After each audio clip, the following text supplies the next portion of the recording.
This is Mark from Rock Television, backstage here at Hard Rock Hell. We've made it through to Saturday morning, and around about now, first band is actually taking to the stage. But they can wait for us, because I've been joined by a man who's going to be on stage a bit later on.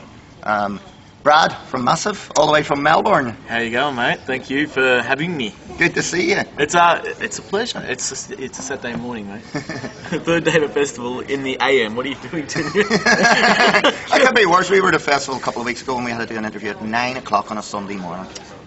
Oh, man. Insane. They were American. Oh, of course. Bloody Americans. Don't know what a watch is. No, you know, festivals like this shouldn't have an AM unless you're up until 6 in the morning. Yeah. Midday is an acceptable time. 11. You know what? 11:30 is all right for a Jack and Coke, but you know, from now on, midday or later. Thank you, please. So you're back in the UK. I am. Second part of what has been the user band name, a massive tour for the album. The never-ending tour, it seems. Yeah, we did our own 15-date headline run in September. Went over to Germany, did 8 shows over there. Spent the last 2 weeks backpacking and just seeing the world, because why not? And yeah, the next leg starts today. So we've got another 20-odd shows starting today. So bring it on. Yeah, you must enjoy the UK then, and the UK must be good to you. It is, and all our favourite bands come from here. This is where rock and roll was born, you know. So we love it because there's festivals like this and there's punters like you guys that just like music. So we love being here. If you guys like us, then we don't want to go home.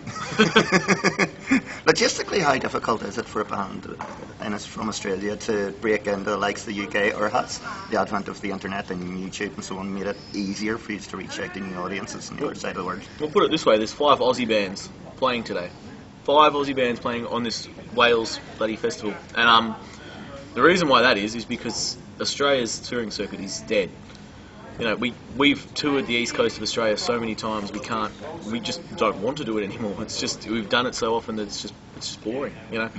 So getting over here is hard, but if you want to be a full-time musician, it's just part and parcel of what you have to do. So, you know, it might be a bloody, you know, a hassle just to get here and it costs a fortune, but if you don't do it, you're never going to do it. So, you know, we're here.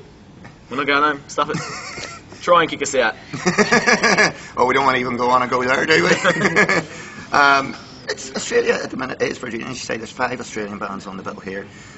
It seems to be a real hotbed of talent at the minute. Over the last couple of years, there's yourself come through, Airborne, Black Aces are playing today. I could be wrong, but what do you think is it about this moment in time that's making the Australian rock scene so febrile when it seemed to lie dormant for quite a long time? Yeah, it was, and the talent in Australia is you know, world class, and I can say that because I've seen the other bands in the world, and there's great bands everywhere, but it's just so centralised. You know, you go to Melbourne or Sydney or Adelaide, where Cherry Grind are from, that are here, and there's just these great rock bands playing to 20 people on a Wednesday night at the local pub, and there's just nowhere for them to go in Australia.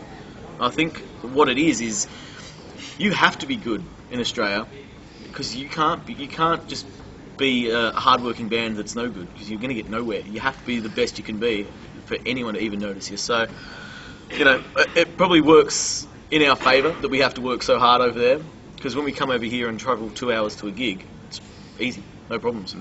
We drive 8 hours every night for a gig in Australia. So, you know, we've done the hard yards in Australia, and I think it pays off when you come over here and yeah, you'll see it today. 5 Aussie bands, and I'm guaranteed they'll blow your head off. Well, we'll try, but the other 4 will kick your ass. And I think there's a lot of parallels. We're from Northern Ireland, and we have a sort of stretch of water that separates us from the UK. And our circuit's very, very small as well. So the bands, as you say, you have to really be at the top of their game. And fortunately, like the Australian scene, the Northern Ireland scene starting to break out as well. Bands like Trucker Diablo, great band, Screaming Eagles. I'm a big Trucker Diablo fan. Love them. Yeah, absolutely, man. And it's great. It's good for music because, as I said, those bands have to work for it, and when they do get the rewards, it's so much more sweeter, isn't it? You know, if they've done the hard yards, and if people start paying attention, then well, it's justice. It's good karma. It's good. I'll take it. You've described it as the never-ending tour. If and when it eventually comes to an end, what's next? Back into the studio to do it? Yes. No, well, I'm not going to die anytime soon. But Better not. It's a never At least not on camera.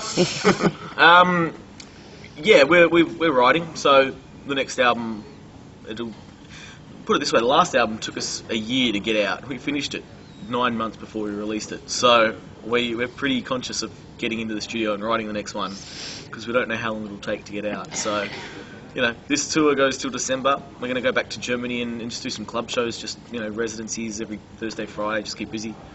And then we're already booking for February, March over here again and trying to fill up, you know, another run.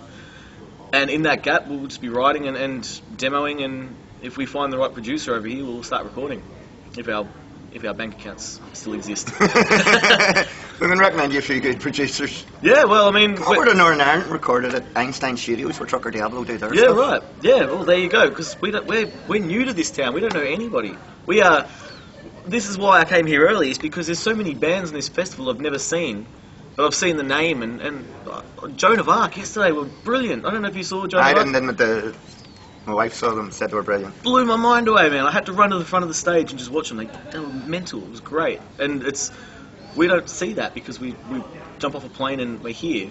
So I love getting out and seeing all these bands I've seen a name and I've never heard of. So, you know, if you have any good producers or if you know any good bands, then I'm all ears, man, for sure.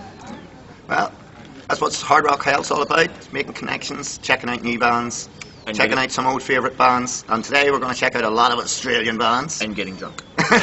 Yeah, the fruit juice, this is honestly, it's fruit juice. It's finest apple juice. Yeah, absolutely, yeah. Yeah. No, got to keep the nutrients in you know. This is Marr from Rock. These boys are massive, and are going to be even more massive. Keep her lit, keep her between the hedges.